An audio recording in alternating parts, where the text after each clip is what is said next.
Hello, hello, hello, and we are live. Just let you know, I'm streaming live to LinkedIn, Facebook, and my YouTube channel. I want to ask you a question. Are you an overthinker? Maybe you overcommit, you overanalyze, maybe you overdo. I've been there and I've done that so many times, right? And that's where you're experiencing more stress, anxiety, and overwhelm in your business, maybe your career and your life. If you're like me, you've got this dream, right? Like your 20s and 30s, it's, how your life's going to unfold. I mean, I listen to my daughter. We have these chats, coffee morning chats about, her career path.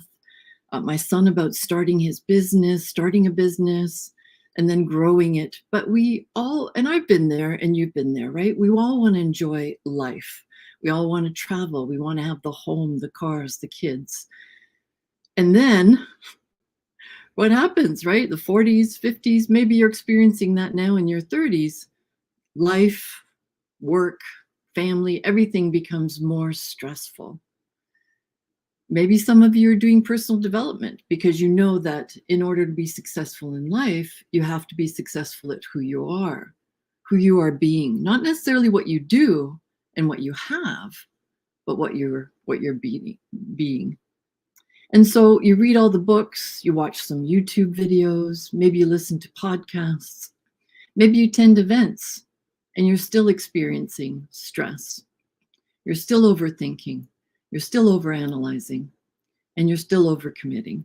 Well, you're not alone. In fact, when I went to each level, when I started out my career path in human resources, I felt like an imposter, right? It's like, this is not who I am. I did, and it was really stressful to go to a lot of those interviews. But I still got the job and I was still successful. But you find you get even more pressure to do more, to achieve more in your new role. And you're probably wondering, well, why am I bringing this all up? Because most of us believe in personal development, believe that growth, not just from months ago or a year ago or when we were in college or university, but it's a lifestyle, it's a lifelong vision. And we have a vision for our careers and for our lives. Yet we're still having more stress, anxiety, and overwhelm. And we're just not living the life that we want. Well, the reason why I bring this all up is because that's what I'm going to hope to show you over the next 3 days at lunchtime. And I know you're busy, so if you want to grab a lunch while you're here with me, that's fine. I also want to encourage you to grab a notebook. I'm going to be looking to see if I can find comments. By all means, if you have any comments you want to share with me, by all means, do that. And there's a saying that you're probably familiar with from Henry Ford. And he says that if you always do what you've always done, you'll always get what you always got. And I used to say, if you continue to do what you've always done, you'll continue to get what you've always gotten. Notice the little change there? I changed one word. What did I change? Yes, I changed the word always to continue. Why do you suppose I did that? I did that because we know that continue implies our ability or our capacity to change, our ability and capacity to make a choice and to choose. Everything that we do in our lives day to day belongs to a choice.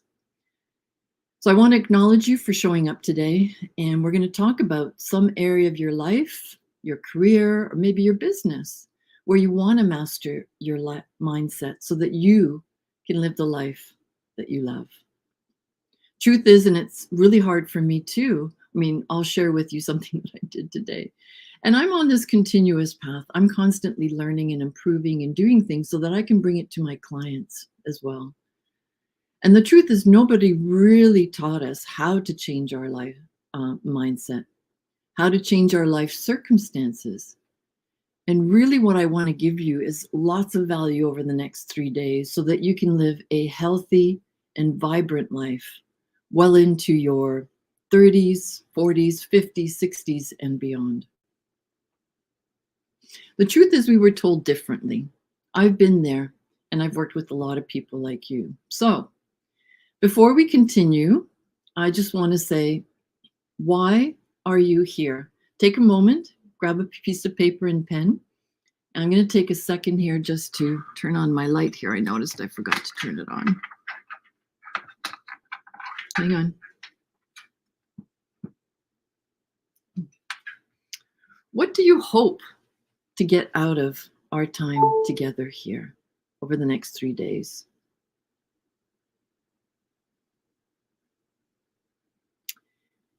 And of course, what I want you to do is write down, I want to improve, and fill in the blank. And if you want to improve in that area, how is that going to make you feel? If you've watched any of my posts, most of what today I'm introducing you and unveiling the framework that I use with my clients, and I finally put it together into a simple plan for people to follow. And it's really about think, feel, and act are the most important qualities of being human and being successful, and being able to think, feel, and act. In fact, the other day I was talking to someone and I said that she was quite surprised that when I mentioned that most of our emotions or most of our decisions are made based on emotions. Think about it. You've heard it's energy in motion. And that's true to some degree. When you make a decision, there's all sorts of electrical impulses, chemicals, all sorts of things going on in this beautiful brain between our ears. And so that's when we make a decision, we're compelled to follow through on that decision. That's the energy, right? Synaptic connections are all electrical impulses, really. And of course, chemical reactions. But now, so you put where you wrote down what you want to improve. If you can think of an area in your life where you feel most fulfilled right now, maybe your relationship, maybe it could be your health, maybe it could be business, maybe your career. I want you to think about for a moment the path that you chose to get there. There was something that you focused on. Maybe you also noticed that there were some things that needed to change or improve, right? And that inspired you into action because of your deep passion, purpose, love, and commitment. And so you persevered in that area.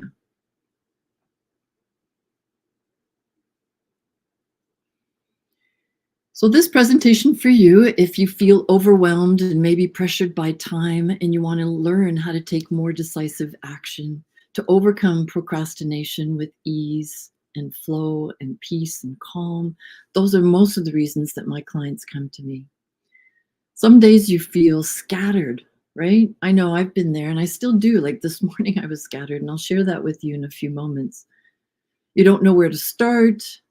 And you want to really learn how to prioritize and complete tasks, leaving you feeling accomplished and more productive at the end of the day. Maybe you struggle with getting motivated, staying motivated, and want to learn more. Well, how to get more out of the next 3 days is really just to fully be present, take lots of notes, ask questions in the comment box below, and I'll try and get to them. If not, I'll get to them later.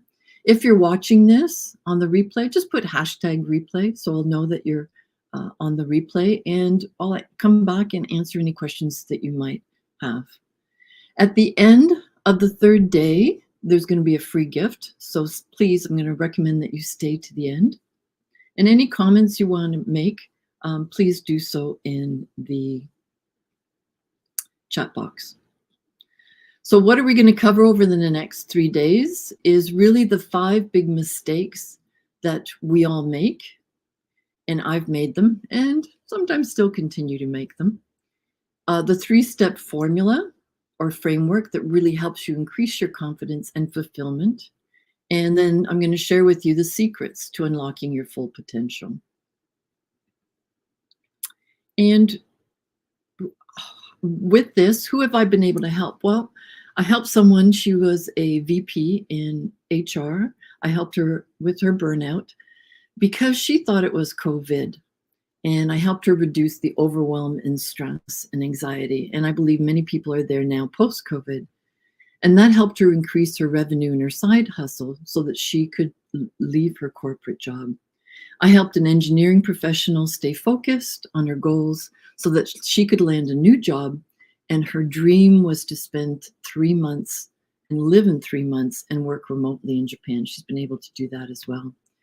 And I helped a busy entrepreneurial mom who was struggling with managing her time and the overwhelm that comes with raising 2 young children.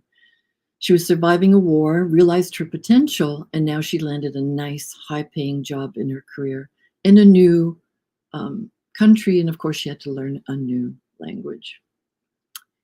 But life wasn't always that way for them and myself as well. Yes, I was a coach and facilitator for over 20 years because I really wanted to impact my clients and grow, and really just wanted to help people develop their potential so that they can increase revenue and profits. That's why I got into human resources initially, and that's why I turned into training and development. But like many people, I struggled with the constant distractions, time pressures, and emergencies and deadlines, and that impacted my satisfaction, my motivation, and definitely my well-being. I tried so many things to make it work: setting goals, schedule, setting boundaries, limiting distractions, delegating things, and using technology. But the real problem was I was still overwhelmed, stressed, anxious, and depressed. I created, this created frustration for me because I felt like, I wasn't far along as I should be. And of course, that erodes my confidence, produces more stress and anxiety. And I felt disorganized, not capable.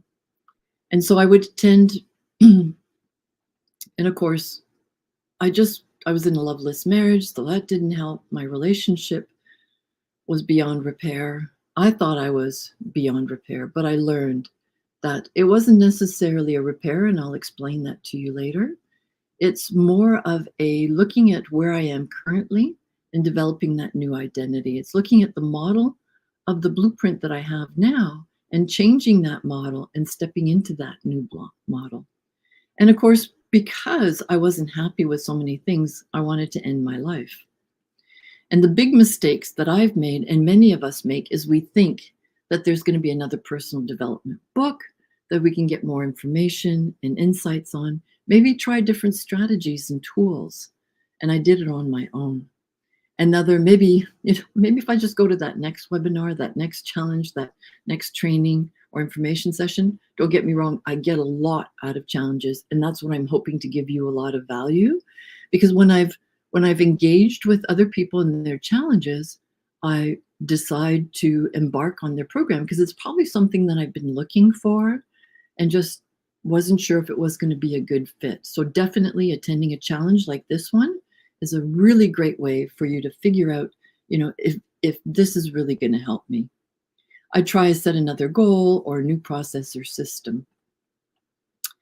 And of course, I didn't know what I didn't know. And I'm going to explain that to you in a moment as well. All I know is I needed to change. And really, when I decided that I couldn't DIY it anymore, because I tried for decades, seriously, for the last 30 years, I really tried a lot on my own. And when I hired my first coach about 10 years ago, that's when I realized, wow, this really speeds up the process. And so I hired coaches and mentors to help me with my business, to help me with my speaker training, and of course, personal development. I've spent over $100,000 in the last 10 years. I've attended trainings by Tony Robbins, Brendan Burchard, David Bayer, Adette Laurie, Richmond Ding. Some of these names you may not recognize, and Chris Duncan. And of course, these are all business and mindset courses. And then, of course, everything changed when I attended a 5-day challenge. What I really learned after all these years, up until about 5 years ago, 4 or 5 years ago, I was still struggling with my mindset, but I learned the sabotaging behaviors. Some people call it shadow work. You can call it anything you want, but it's really sabotaging yourself. And there's really, I call it, they say 9, but I say there's 10 sabotage patterns. And really, it's taking a look at those sabotage patterns. And I found out that those were unconscious patterns that had been playing out over and over again, which I ignored and pushed down. So I became detached from them. And that's what caused me to oscillate back. Because it's kind of like, vampires. If you shine a light on a vampire, right? They glisten and glow and they're supposed to disappear. But that's what happens, right? If you shine a light in the darkness, you can see where you're going. It's kind of like turning the headlights on in your car. When you're on this road and it's dark, there's no lampposts and stuff, you can only see as far as you can see to get to that next step in the road, right? That's what I learned as well. That's not to look at really well, don't get me wrong, have the destination in mind, but it's really taking that step, how far you have to go, and just keep moving forward instead of looking in the rearview mirror.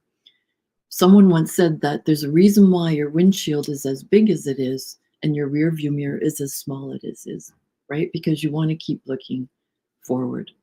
So I had to change my identity, look at where I'm currently am, where do I want to go, and change my identity. And I'm going to share some of that with you and how I did that. That's actually tomorrow. I'm going to walk you through a guided exercise to help you visualize where you want to be. And I learned that we were born with 9 powers, and some of them become dysfunctional, but I added a 10th. I realized that I had to become aware of my dysfunctional self-sabotaging patterns. I had to learn what my blueprint model home was that no longer serves me. And then I can create a new blueprint or remodel my home so it serves me. I was educated on programs that they were using to help me change and transform. These are all the coaches and mentors that I've spent a lot of money on. So what happened next, especially in the last few years, is that I just kept learning, kept researching, kept studying, and kept doing the work myself so that I could integrate the information. And then I noticed, like anything else, right? There's missing pieces or gaps in the learning. Now, don't get me wrong. I love Tony Robbins. I love Brendon Burchard. I love many of the other coaches and mentors that I've learned from, but they may focus on certain things and they give you maybe the broad stroke.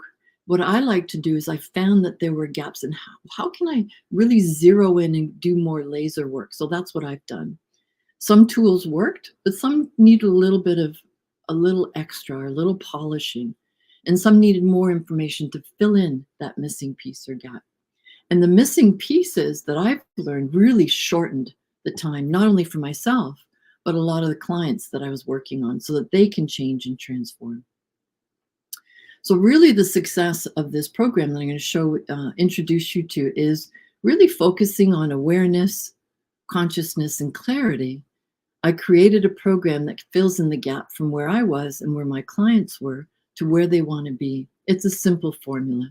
And I call it the Trifecta framework. And I started teaching it to my clients. And it has 3 pillars. And this really helps to create habits of success. I started sharing my success. And of course, women kept asking me if I could coach them on mindset. So that's how my dream of growing my business and developing the potential of people, not only in their business, but in organizations, so that organizations can increase profits and revenues. I found my purpose, and now I teach people how to live the life they love. And it's really, really gratifying, I have to admit. So as I mentioned before, one of my clients was able to triple her revenue and leave the corporate world so that she could build her wellness and consulting business. My other client is now in Japan for 3 months. She was able to leave a toxic workplace, find a remote position. That's what she wanted. She's like, I'm never going to find a remote position. So working with me, she did. And now she's fulfilling her dream. Another client was able to leave the country, and that was in war, learn a new language, and secure a high paying position in a new country. Another one was a manager. She's a manager of data, and she was able to move into a higher paying management role, leading a team of 20 people in a new company. And that way she increased her salary by 10%. Some of the big mistakes, the big problem that I see with many people so far is really not taking the time. And why these people were successful and why my clients are successful is because they take the time to learn what I'm teaching them, to educate themselves about the neuroplasticity, and using metacognitive tools together in my coaching. They get empowered and they observe and monitor and modify their own thinking so that they can self-regulate their thoughts and their behaviors. This is what helps elevate them and their results to the next level of performance and make changes that increases their confidence and well-being and revenues, income, whatever it is that you're looking for. The big mistake that I still see people, and I've made that as well, is thinking that I'm self-aware, but I'm still struggling. I've done that. Not using clarity and the goals to really plan out my daily, weekly, monthly activities. I've done that the last couple of weeks, and I noticed that's why I'll share with you in a few moments. That's why I felt scattered this morning. And of course, not planning and organizing because I'm rushing to get things done. And the other mistake I've made, and I notice people make, is really not taking the time to learn from experience and past mistakes. There's a book I read, I forget what it was, but it's really about speeding up to slowing down, that you've got to slow down to speed up. And there's a lot of studies and truth and science backed to show that. A lot of people have reduced concentration and focus because they allow distractions to pull them away. Also relying on memory. I do that a lot, and I still do sometimes. And then I forget meetings, deadlines, and appointments. Not focusing on problem-solving skills. And that, of course, didn't allow me to be more open and flexible. I'm just going to check my Facebook just to see if there's happens to be any. If you're making any comments, I'm going to put my Facebook here. Review us on gold. Sorry, I'm just going to take a moment. And then you can let all that sink in the meantime. Oh, I'm on the wrong.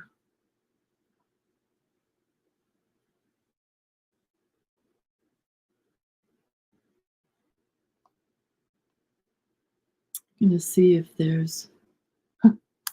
I need to see myself there. All right, I'm just seeing if there is anything happening now, it says. Yeah, there you go. Anyways, I'm back. Yeah, so those are the big mistakes.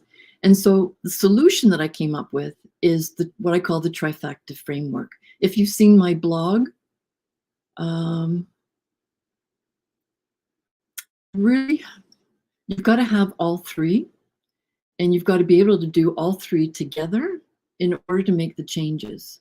And that's mastering your mindset is really, we know it's crucial for our business success, life, and leadership. And it's really building that solid foundation with your mindset. And it comes under these three: think it, change it, and live it. And that's what we're going to go into each pillar this week. Sorry. I'm just trying to get my other computer over here so I could see if there's any. Oh, it disappeared on me, but we're back.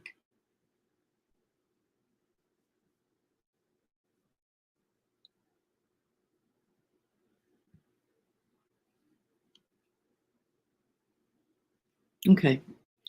Before we go into that, there's something that I want to, before I give you some tools to take away today, I want to go into why it's important to go deep, wide, and long on your thoughts, your emotions, and behaviors to really create that future self and what's important for you to reach your true potential. Now, you may have heard of this or seen it. Let me get my, I'm going to show you a PowerPoint slide right now. This is what I call the 4 stages of thinking, changing, and living. And it's really the 4 stages of learning. And this is how you learn to become a master of your mindset. And we start with the unconscious incompetent. There's 4 stages. And this was originally model was created by Martin Broadwell in 1969, and it was used by a lot of organizations in leadership. And what I've done is I've incorporated these 4 stages of learning into my coaching so that I can educate, teach, and have clients become the unconscious competent in their mindset. And that's how you master mindset. So why the 4 stages? Well, the 4 stages of learning is really highly relevant for anyone interested in skill building, self-mastery, personal development, or self-actualization. Just looking for if there's any comments, questions at various different things set up here. For the most part, we aren't consciously taught how to learn, right? And as a consequence, when we approach learning, especially in adulthood, we often get this mental wall, and that leads us to stall or stop our progress. But once we understand the nature of the learning process through these 4 stages, you can regulate your expectations. And I'll explain to that. And that's why a lot of times when you go into personal development, it's like, you know, you get pumped up and you do things for a while, but then you fall back. That's one of the reasons. Because we don't understand that we have to go through these 4 stages and regulate our expectations. And of course, the 4 stages is also related to Carol. You've probably heard of Carol Dweck's popular research on mindset. It's her book on mindset. I forget what but you know, you have rather a growth mindset or a fixed mindset. Too often, many of us have a fixed mindset. And when we have a fixed mindset, we expect our learning to be smooth and easy. That's our expectation. And so that's why we abandon from going from stage 1, which is the unconscious incompetent, to conscious incompetent. So we become aware. So first we're unaware, and then we become aware, but we abandon it because we're afraid maybe of looking stupid, or we feel incompetent. And so we stop and we move back. So it's really important to develop these skills in any of the areas of your life. So let's take a closer look. So the best illustration I can give you of how this works. And do you remember tying your shoes as a kid? I don't know about you, you know, you're first sitting on a stool or a step or a bench in the front hall, and you have your mom or dad or caregiver or someone putting on the shoe, and you're just looking at it, right? So it's kind of like, you know, you're not aware of what you're doing. You have potential to tie your own shoelaces, but it's dormant because it's there, but you just don't know how to develop it. And of course, sometimes you get to the point where you feel like you should be doing this, and you feel stress, anxiety, overwhelm because you feel like I should be doing this for myself, but you don't know how. And so you may fall into this fight flight state, and you're not really sure of where you are and where you want to be. It was, I don't know about you, but it was the most painstaking, painful, and frustrating thing. I remember the number of tries, just seemed like hundreds of tries and failures. Maybe I hit the world record on it. I don't know. But really, before you embark on any progress of growth or process, I want you to appreciate how little we know at the outset. In fact, sometimes we don't even realize something that is a genuine skill, or we have an intuition how to perform the skill, but we haven't tried it. Now, the second stage is the conscious incompetent. So now we're aware, right? So we're now aware, going back to the tying your shoelace analogy, we're now aware of the shoelaces. We're now aware that we have to hold them in a certain way and they're crisscrossed, but we can't seem to be able to get them to do it correctly. And somehow our fingers can't hold the laces and we don't know how to tie the bow. We're not doing it fast enough. We feel awkward and we give up, right? So this could bring about feelings of weakness and inadequacy. But as a kid, sometimes we persevere. And it's really our ego just trying to avoid us not feeling bad. But maybe you get a burst of excitement and enthusiasm, right? And then maybe when you get into this stage, when you're trying it so many times, and that's why many people bail out of development, personal development programs or coaches, or they just seem to get stuck even more, is because of all these feelings that come up and they don't know how to handle it. But you still have, but this is really key in this stage, is to start taking a look at the model of the world, your blueprint. The next stage is, as you can see, going around in circle here, is the conscious competent. So once you become conscious competent, this just requires practice. So you're practicing tying your shoelaces, you're devoted, you become more aware, you're patient, and you're navigating the plateaus, and you're seeing the hard work involved in the learning process. So you're working through the uncomfortable feelings because you really want to tie those shoelaces, right? But the feelings have been very frustrating and uncomfortable. I don't know about you, I was probably crying and had temper tantrums, I'm sure. I'm sure of that. But the more you practice, the smoother and more natural your performance of skill becomes, right? So we really need to recognize that this is what happens when you're thinking and you're learning about your thoughts, your behaviors, and your actions, and your beliefs. Of course, you want to overcome beliefs, but that's for another. But I really want people to start thinking and feeling is the most important process.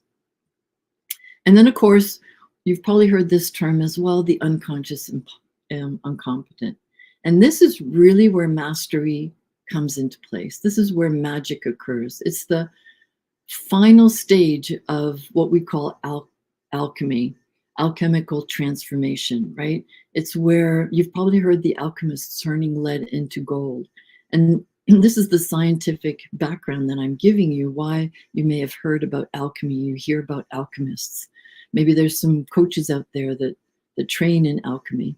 This is what it's all about. You go from total darkness, maybe awkwardness and discomfort and frustration that you experience in stage 1 and 2. And then, of course, you're using your hero, your warrior effort of practicing consistently in stage 3. And then you emerge as a new being. So this is the intense concentration on the task. You no longer required to perform the skill effortlessly. It's the same thing in personal development, right? The intense concentration you needed, exerted, and you let go and you trust your body. So now you can tie your shoelaces, and while you're tying your shoelaces to maybe go out for a run or walk the dog or go for a hike, you're thinking about, do I have my car keys? Do I need my phone? Do I have my head, right? So you can now multitask in a way, because now this has become unconscious competent. This has now become embedded in your unconscious mind and your subconscious. So it's an automatic pattern of behavior. So you're no longer sabotaging your efforts to tie your shoelaces, giving up, maybe throwing the shoe across the room or whatever it was, right? So it becomes part of your brain and your nervous system. Really, to achieve mastery, you've got to trust the training and the practice so the skill becomes automatic. And this is where you're in the zone and in the flow. And to witness clients and myself at this mastery is really, really, really important. And so, hi, Helen. Yes. Now I can see you. Oh, I'm so glad you're eating lunch. It's always a negative. Interesting that you mentioned that, because that's what I'm going to get to next. So the power of metacognition, yes, thank you. It does fill in the work, right? Because, and I think that's what they all do. And I think Tony Robbins is, every time I see him, he's coming up with something new as well. Something new, and they all do, right? Because that's what we do. We grow ourselves, and then we come up with new stuff. So metacognition is really about learning about your thinking and feeling, so you can see what's holding you back from achieving greatness in your life. So today I'm going to do a little bit more talking, because I'm giving you some background, but we'll do some more work in the next couple of days, but we'll do a little bit of work in the next few minutes. So when you start to think about what you're thinking, you really start to uncover those patterns. And I'm going to show you a tool that you can use in 2 minutes every day if you want to uncover some of those patterns. And it's really learning about your current model of beliefs, what you're thinking and feeling and acting, so that the results that you can getting, so that you can create more in your life.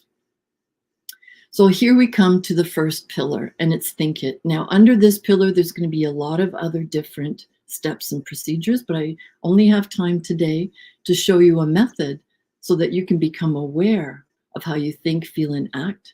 And it's going to reduce your stress, anxiety, and overwhelm. Because when you use the power of metacognition, and it's really thinking about your thinking and observing it from a different point of view, that's when you relax and you can make the changes you need to make. So I use positive affirmations, and I'm going to get to that negative mindset in a moment, because it's just, I used to post them on my mirror so I could, when I was brushing my teeth, I could see them. But sometimes I would feel worse. And after a few months, I got so mad and infuriated and frustrated, I ripped those Post-it notes off the mirror. And it wasn't that they weren't working. What I found was it was just reinforcing the negative thoughts that I wasn't, that I was overweight, that I wasn't good enough, that I wasn't capable, that I was perfectionist. I was still a perfectionist. So it just reinforced a lot of the negative thoughts that I had. And I also found that it was a Band-Aid solution, that I didn't get to the root of my subconscious beliefs and sabotage patterns. Some people call it, once again, shadow work. I don't call it that. I just call it what it is. And it didn't change the model of the world that I lived in. So this is probably what you're going to enjoy, Helen, when it comes to the negative. There's 2 states of thinking and feeling. And really, when we think and feel is the way we are being. You've probably heard that you need to be, then you can do and have. That's the new model of the world, not the way it was before. So when we have a negative thinking pattern, like this is never going to work, I'm always late, money doesn't grow on trees, investment is a scam, all these kind of things, it just creates more stress, anxiety, overwhelm, right? And we even bring up more of an inner critic within us. We start to judge ourselves, maybe we judge others and the circumstances, and it keeps us in that negative state.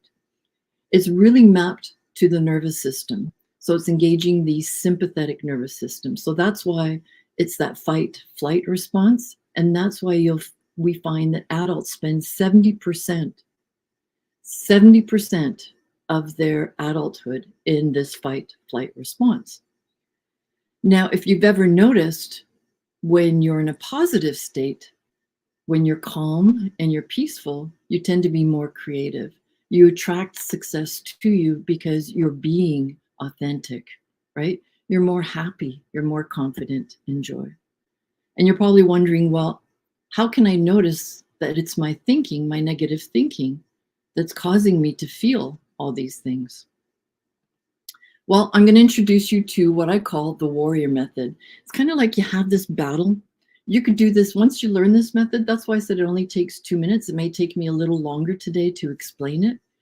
And I'm going to go through it with you. I call it warrior because it's a constant battle of that negativity that we experience, that stress, anxiety, overwhelm, but you can reduce it. Maybe go from 70% to 80%, of peace and calm. Maybe go nine. Sometimes I say maybe you can live your life 90% in peace and calm. But it's really become aware of your thinking. And this is what I used. I used it when I was driving home one day. Remember earlier in the presentation, I said that I wanted to end my life? Well, I was actually planning to put the pedal to the metal and ram my car in a tree because I just couldn't take it anymore. The emotional pain was just so overwhelming and so intense. I've never learned until now how to handle it. So this method helped me, and it helped my clients as well, really uncover that thinking and where it came from so that I can have those aha moments and go, oh, okay, well, that's not really who I want to be. Who do I want to be? So suicide ideation, and this will help me with my suicide ideation. Anytime things got really tough, ever since I was 18, when I first called a suicide hotline, anytime things got tough, my first thought would be, I wish I was dead. I'm going to kill myself, and then I won't have to do this thing, right? Or life is going to be better. I mean, I used to think that if I die, then my kids will get the life insurance and they'll have a good life. And then I won't have this pain. Anyways, I realized, and this is what I used when I realized that I just couldn't leave my kids behind. So the warrior method, you might want to copy this down. And if you actually want, I can give you the worksheet and a video that comes with it. Just let me know in the comments or shoot me a DM with your email address and I'll email it to you. So the warrior method, because you can always remember this, the W stands for wait, what? Do you ever do that? You even see that in movies where people go, wait, what?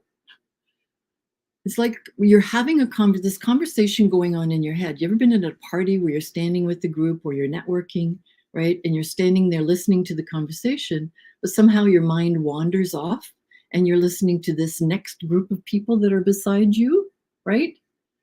And so you turn to them and you go, wait, what? You're going camping? Where are you going camping? You're going out west? When are you going out west? Right? It's kind of like that. So that's how you interrupt that pattern. You go, wait, what? What am I thinking? So the A stands for pay attention. Pay attention to your thinking. And so write down your thinking. First, interrupt the pattern by saying, wait, what? What am I thinking? Right? Because you've got that dual, mind game going on. And then reflect. Reflect on what is it that I'm thinking. And the second R is the reaction. Okay, what am I reacting to? Why did I get angry? I was angry. I was frustrated. I felt not good enough. I felt I wasn't capable. I didn't like what she said. Why was I reacting? And then take a look at your intention. So this will help you step back and say, what is it that you're intending? What was your intention? What do you want to intend? And so the O is observe. Now you can observe yourself and say, when I was in that grocery lineup, I was judging that lady by the amount of cookies she had on the conveyor belt. It's like, why did I do that? Right? Is there something within me that I'm judging myself? Right? And of course, yeah, because I was eating those cookies the other day. And then reward yourself. This is really, really important to truly celebrate, pat yourself on the back for having recognized what you were first interrupting the pattern, recognizing, paying attention, reflecting on what you're thinking about your thinking. What are you thinking? What are you thinking when you're going up and down the stairs? What are you thinking about when you're going to the fridge for, a glass of water, but you're thinking about grabbing that cake from the other night? What are you thinking about when you're driving, right? Being mindful. It's really becoming mindful. And I'm going to do some mindful techniques tomorrow, by the way. So what I want you to do for homework, and this is going to be your homework, and you can report back tomorrow or send me a DM. I want you to think about something that may, you were being judgmental about yourself, other circumstances. And I want you to just take a deep breath for 10 seconds. Take a nice deep breath in. Take a nice deep breath out so you can relax, and then think about that situation where you felt bad, right? Because when we feel bad, there's obviously some kind of negative thinking going on. So start taking a look at, I felt bad. I don't really have a handle on what I was feeling, but I have an idea of what I was thinking. So start thinking about your thinking and how is that thinking making you feel? And how do you feel about the negative thoughts? What does it mean for you? And then when you try this warrior method, it really only takes 2 minutes. I know it took a little longer today, and I'm going a little over time today. When can you use it? I use it in the grocery store. I use it, when I'm out walking the dog, when a thought pops up. And then how can you make sure you use this method? Anyways, that's your homework. Start thinking about your thinking, interrupt the pattern, look at how it's making you feel, and recognize that you're in one state of being or another. And when you want to shift to a positive state, that's where you be more creative, things flow to you more easily. You're not really rowing against the water, so to speak. Anyways, I hope you enjoyed today. I look forward to spending some time with you tomorrow. Just going to check Facebook here. Yep. And we'll see you tomorrow. So that's your homework for today. Use the warrior method. You can always go back and look at the replay or DM me for the worksheet. Have a great day, and we'll see you tomorrow. Thanks, Helen. Oh, just maybe let me know in the comments as well, or DM me what stood out for you. What was the best part of today? And what action are you going to take as a result? Have a great day. See you tomorrow.